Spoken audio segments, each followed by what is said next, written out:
Do you swear or affirm the testimony you're about to give to be the truth, the whole truth, nothing but the truth, a matter pending before this committee?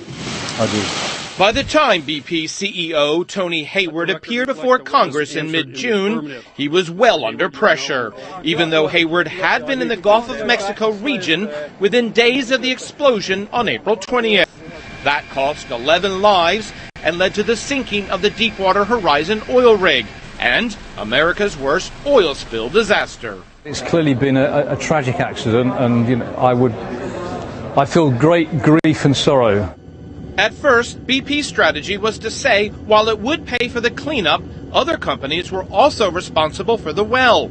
But the White House and lawmakers zeroed in, especially on Hayward, saying BP was not doing enough. Make no mistake, we will fight this spill with everything we've got for as long as it takes.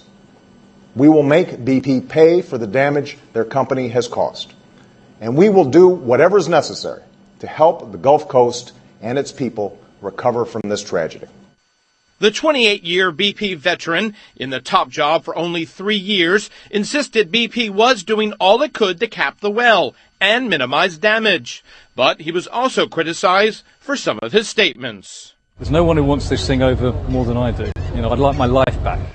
Hayward also said the spill was tiny compared to the entire Gulf region. This all greatly increased the pressure on Hayward, the White House, and Congress.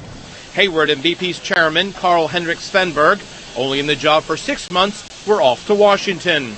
They agreed to a $20 billion compensation fund for any economic losses in the region. BP also told shareholders there would be no dividends this year as the cleanup costs topped $3 billion.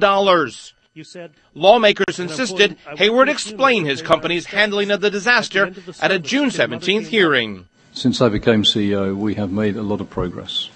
Changes, but now we see this disaster in the Gulf. Does that indicate that you didn't keep that commitment?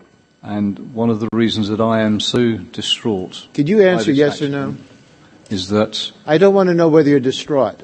I want to know whether you think you've kept your commitment.